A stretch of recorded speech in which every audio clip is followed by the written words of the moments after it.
RSS का आदेश, नीतीश के साथ गठबंधन तोड़े बीजेपी। संघ के मुखपत्र में नीतीश सरकार को बताया असफल सरकार। संघ के संकेतों के बाद बिहार बीजेपी नेता जेडीयू पर हुए हमलावर। कभी भी जेडीयू के समर्थन वापसी का ऐलान कर सकती है बीजेपी। बिहार में बीजेपी और जेडीयू का गठबंधन अब बस टूट गया है। इस गठबंधन के टूटने का ऐलान होना ही बाकी रह गया है। बाकी का पूरा काम हो चुका है।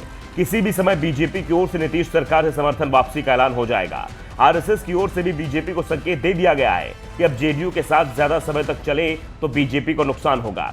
यह नुकसान बिहार में तो होगा ही, देश में भी इसका असर होगा। 2024 तक नीतीश के साथ बिहार की सरकार चलाई तो फिर 2024 में दिल्ली की सरकार चलाने का सपना भूलना होगा।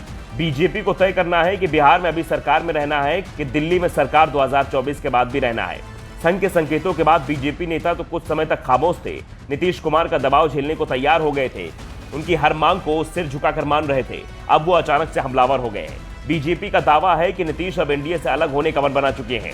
वो मौके की तलाश में हैं, इसलिए बीजेपी को कदम कदम पर नीचा दिखाने की कोशिश कर रहे हैं। 2 महीने से यही चल रहा है। गठबंधन टूटना तय है तो सम्मान से समझौता क्यों किया जाए। और रही सही कसर सेना भर्ती को लेकर बिहार में चल रहे आंदोलन ने पूरी कर दी है। बिहार में गुस्साए युवाओं की भीड़ के निशाने पर बीजेपी के नेता, विधायक, मंत्री और पार्टी कार्यालय हैं। डिप्टी सीएम और बीजेपी के प्रदेश अध्यक्ष दोनों के घर पर हमला हो चुका है। भीड़ बीजेपी समर्थकों को दौड़ा रही है और पुलिस सिर्फ तमाशा देख रही है, जिससे बीजेपी के प्रदेश अध्यक्ष संजय जायसवाल का गुस्सा फूट पड़ा। उन्होंने प्रदेश की पुलिस को निकम्मा तक कह दिया कि वो किसी काम की नहीं है। राज्य में गृह मंत्रालय नीतीश कुमार के पास है। जायसवाल ने नीतीश कुमार का नाम तो नहीं लिया, लेकिन संकेतों में कह दिया कि पुलिस को देखने वाले लोग यानी नीतीश कुमार निकम्मे हैं, जो पुलिस को संभाल नहीं पा रहे हैं। उन्होंने कहा कि सिर्फ बीजेपी को टारगेट किया जा रहा है, इसे जल्द रोका जाए, नहीं तो फिर किसी के लिए ठीक नहीं होगा। संकेत साफ था कि बीजेपी सत्ता में है तो सत्ता जेडीयू को भी मिली है।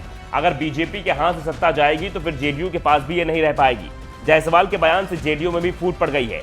जेडीयू के राष्ट्रीय अध्यक्ष ललन सिंह ने संजय जायसवाल को विक्षिप्त आदमी बता दिया।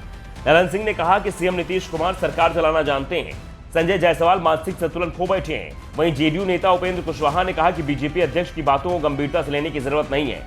हर घर में एक ऐसा आदमी होता है जो कुछ भी बोलता है। प्रशासन अपना काम ठीक तरीके से कर रहा है। जायसवाल को अगर किसी को समझाना है तो वो युवाओं को समझाएं तो ज्यादा अच्छा होगा। इस बीच आरएसएस ने भी संकेत दे दिया कि बिहार में नीतीश सरकार का द एंड हो चुका है।